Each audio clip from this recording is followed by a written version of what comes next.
Halo sahabat Mido, selamat datang kembali dalam Kaisar Chit Chat.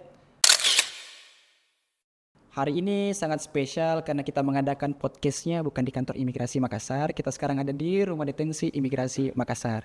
Bersama dengan narasumber Bapak Kepala Seksi Keamanan dan Ketertiban, Rudenim, Bapak Yusran. Selamat siang Pak.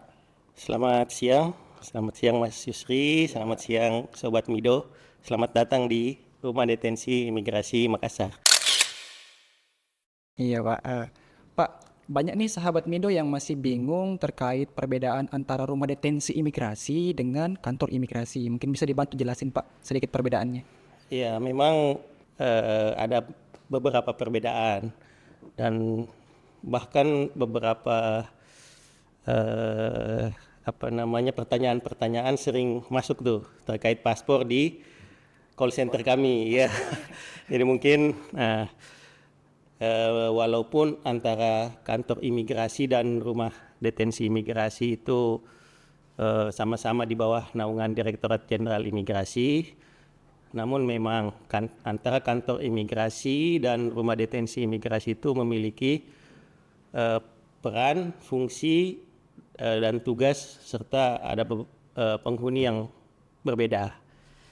Jadi kalau mungkin saya jelaskan sedikit terkait fungsi utama. Kalau dari fungsi utamanya, kantor imigrasi itu menyelenggarakan pelayanan dokumen perjalanan atau biasa disebut paspor untuk warga negara Indonesia, visa dan izin tinggal bagi warga negara asing. Yes. Juga melaksanakan pengawasan keimigrasian lalu lintas orang, baik WNI maupun WNA. Untuk sementara sementara untuk rumah detensi imigrasi itu adalah tempat penampungan sementara bagi orang asing yang dikenai tindakan administratif keimigrasian. Adapun untuk penghuni di rumah detensi imigrasi itu disebut dengan deteni. Oh iya Pak. Tadi sempat dibahas nih, sampai ada yang nyasar urus paspor di sini.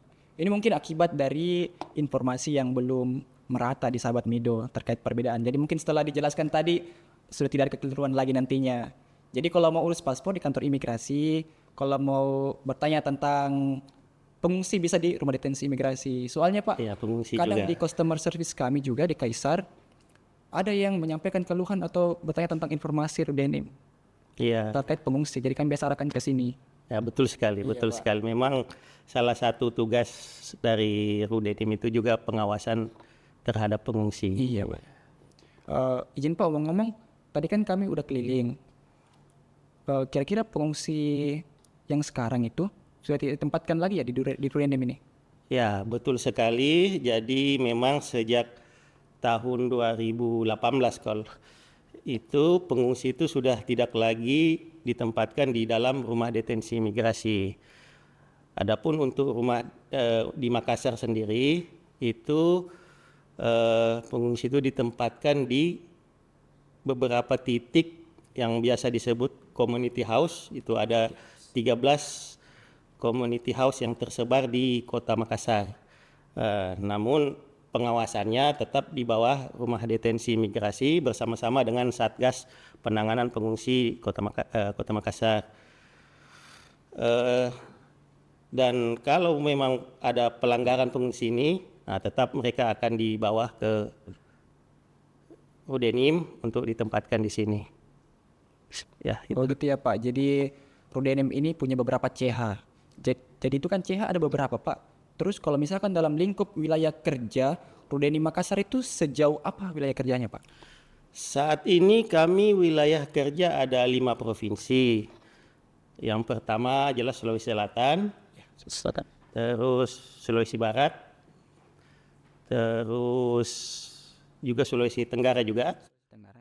Kemudian ke Maluku dan Maluku Utara. Jadi ada 5 provinsi yang masuk sebagai wilayah kerja rumah detensi imigrasi Makassar. Oh luar biasa ya Pak. Bahkan lebih luas daripada wilayah kerja kantor imigrasi Makassar. Ya, lumayan luas. Kita dari tadi bahas tentang pengungsi dan sempat disebutkan juga tentang WNA. Apakah ada perbedaan Pak antara WNA dan pengungsi ini? Ya, antara pengungsi dan WNA memang ada perbedaan yang sedikit mendasar.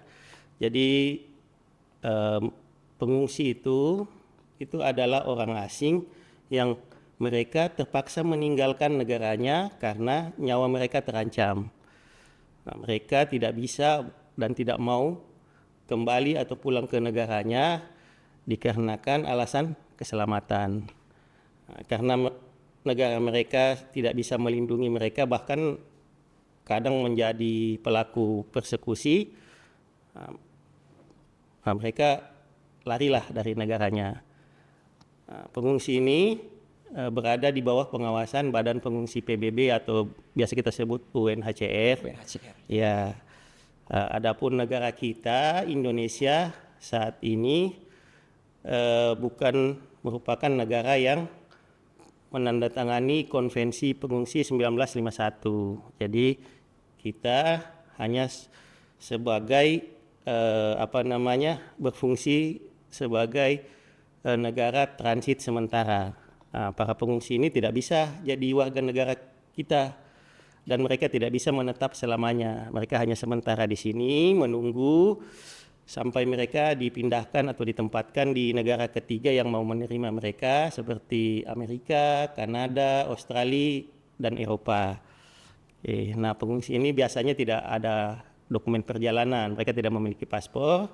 Jadi selama di sini mereka diberikan kartu UNHCR sebagai status mereka sebagai pengungsi. Baik Pak, tadi sudah dibahas terkait perbedaan antara Kanim dengan Rudenim dan penjelasan lain yang mungkin sangat jelas. Nah, terkait fungsi utama daripada Rudenim itu apa aja Pak? Mungkin bisa dijabarkan sedikit? Ya, jadi ada 3 fungsi utama dari Rudenim. Yang pertama adalah pendetensian, yaitu penempatan deteni di blok-blok yang ada di rumah detensi imigrasi. Kemudian pendeportasian, yaitu pemulangan secara paksa terhadap deteni-deteni ini. Dan kemudian pengisolasian. Nah, itu jadi ada 2 pengisolasian. Yang pertama pada saat mereka awal masuk itu untuk mereka beradaptasi dan mencegah adanya mungkin virus-virus atau masalah kesehatan lah. Mereka diisolasi dulu pada saat masuk awal. Dan isolasi kedua adalah saat mereka melakukan pelanggaran tata tertib. Kita lakukan juga isolasi. Jadi ada 3, pendetensian, pendeportasian, dan pengisolasian. Itu fungsi utamanya. Jadi salah satunya pendeportasian Pak. Iya. Jadi apa yang dilakukan deteni sebelum dideportasi? Maksudnya kesehariannya di sini tuh ngapain aja Pak? Kesehariannya ya banyak sih. Biasa kalau sehari-hari itu deteni itu kita ajak olahraga, terus ya mereka dapat makan 3 kali sehari lah. Ya, terus ada kegiatan-kegiatan yang tambahan yang supaya mereka tidak ini. Kami juga kadang ada kayak kelas bahasa atau pembinaan rohani, terus cek kesehatan. Mereka ada cek kesehatan berkala. Sama ini rencananya ada ide dari Pak Kepala Rudenim, itu ke depan deteni ini akan kami ajak untuk budidaya anggur, juga mungkin budidaya ikan nila, ya supaya mereka ada ini kegiatan selama di detensi di rumah detensi imigrasi.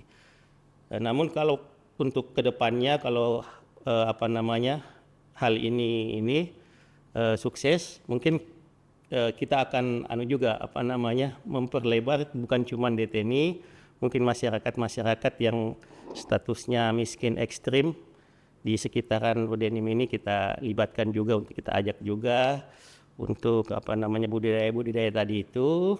Ya, kita harapkan semoga mereka ke depan bisa memiliki keterampilan yang baru dan bernilai jual tinggi sehingga bisa meningkatkan taraf hidup dan perekonomian keluarga mereka secara mandiri. Wow, luar biasa sekali ternyata kegiatan yang dilakukan oleh DTN di sini.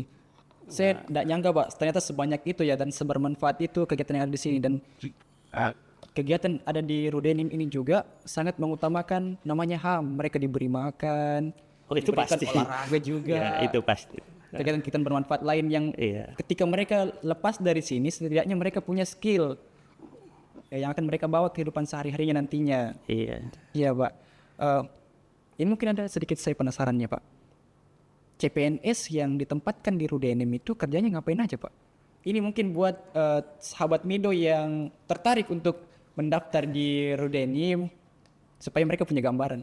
Iya, jadi selama ini untuk formasi penempatan di rumah detensi imigrasi itu selama ini formasinya adalah untuk penjaga tahanan dan petugas pengamanan deteni, dan ada juga yang pengelola data keimigrasian.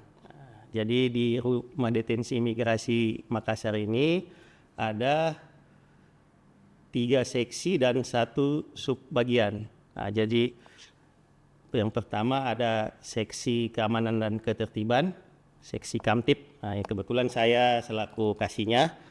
Nah, jadi ya tugasnya ya itu, fungsi utamanya tugasnya ya menjaga keamanan dan ketertiban di dalam rumah detensi.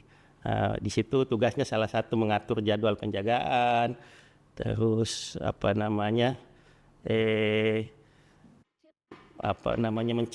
mencegah sampai terjadi hal-hal yang tidak diinginkan.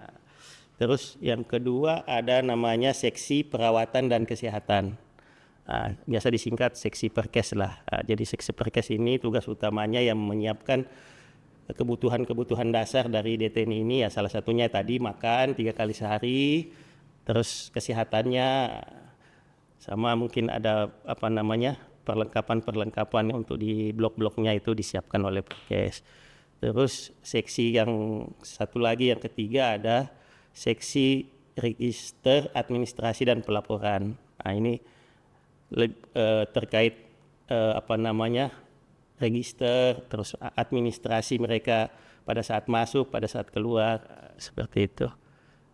Terus yang bagian TU ya masalah tata usaha.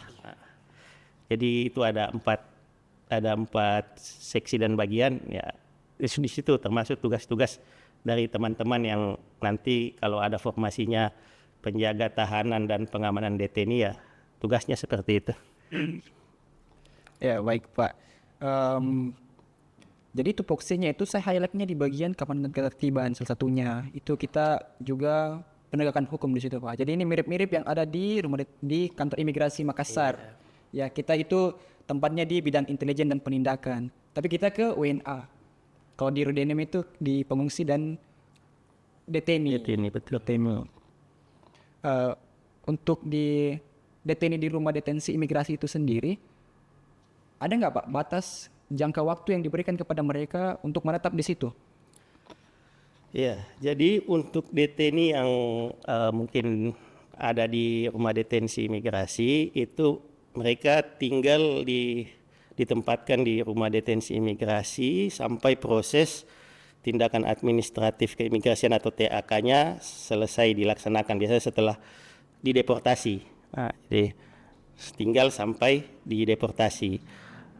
Nah, namun memang undang-undang itu memberikan batas psikologi dan administratif itu sampai 10 tahun mereka bisa tinggal di dalam rumah detensi imigrasi.